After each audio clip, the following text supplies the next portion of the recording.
Baik. Dan setengah daripada orang yang sufi yang terpedaya, sebahagian daripada golongan ahli sufi, orang yang menghayati tasawuf tapi terpedaya,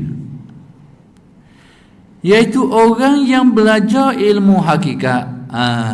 Dia belajar ilmu hakikat yang batin, yang tinggi-tinggi. Ilmu hakikat tu, hakikat ni seperti martabat 7. Antara yang martabat 7. Martabat 7 ni dalam kitab ni pun ada ni. Dalam kitab Sairul Salikin ni, bahagian depan tu dijelaskan juga tentang martabat 7 sikit. Ada. Jadi martabat 7 ni, yang ni martabat ketuhanan lah. Itu agak mendalam bahasan dia tentang martabat ahadiyah, wahdah, wahidiyah, tentang alam arwah, alam misal dan sebagainya. Itu merupakan bahasan-bahasan martabat 7. Jadi dalam ilmu tasawuf itu dianggap bahasanya agak tinggi lah sikit, dan tidak ditutup bagi orang awam, orang mani mengaji benda tu, kecuali orang yang belajar khusus benda tu. Boleh lah. Jadi dia mengaji ilmu hakikat yang batin ni, yang tinggi-tinggi. Dan barang yang ta'aluk dengan dia, yakni perkara-perkara yang berkait dengan martabat 7 tu, padahal ia tiada belajar ilmu syariat, tapi tidak belajar ilmu tentang syariat, yakni tentang akidah, usuluddin yang patut menjadi pegangan dia. Tidak belajar ilmu fiqh, cara nak beramal, nak bersolat, nak beribadah, tidak belajar. Ia hanya belajar bab hakikat batin saja.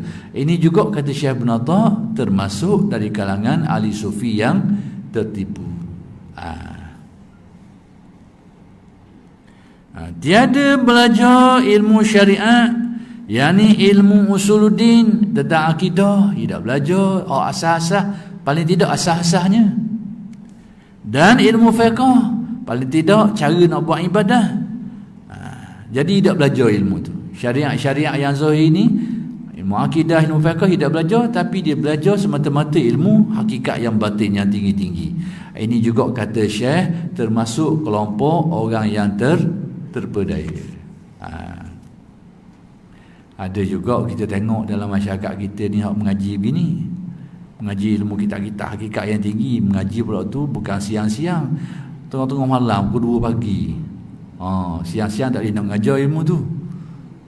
Pukul setengah tu pula dah lah lewat malam, pukul 2, pukul 3 pagi tak boleh buka lampu. Tak boleh buka lampu, tak mari. Tak tahulah benda mari tu macam-macam lah. Jadi kita banyaklah dengar-dengar gini-gini ni, hak jenis mengaji pukul 2, pukul 3 malam tu, main tak buka lampu lah, itulah, inilah. Jadi banyak watak-watak seperti itu tu, banyak jenis ginilah ilmu hakikat yang batin ni. Tapi kalau dia mengaji benda tu, kalau ada sandaran, ada rujukan, ada asas, kemudian dia mengaji ilmu syariat yang zahir, ilmu usul dan fiqh, tak ada masalah lah. Tapi takut dia mengaji ilmu tu saja, kemudian dia tinggal ilmu syariat yang zahir ni. Lebih-lebih lagi ilmu yang ngaji tu, ilmu tak ada asas, tak ada sandaran. Ilmu tasawuf, dia tinggi mana pun, dia ada dasar, dia ada sandaran dia. Martabat 7 tinggi mana pun, dia ada dalil dia, dia ada rujukan dia. Hal ini aja dia tak ada dalil ni kita bimbang.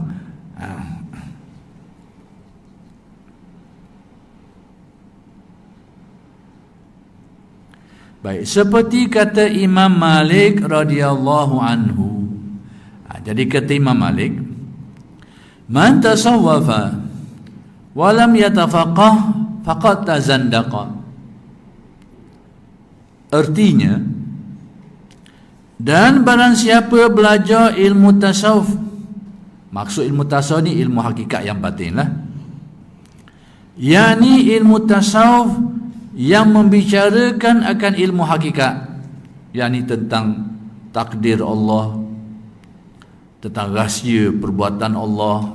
Dia ngaji hakikat batin-batin tu.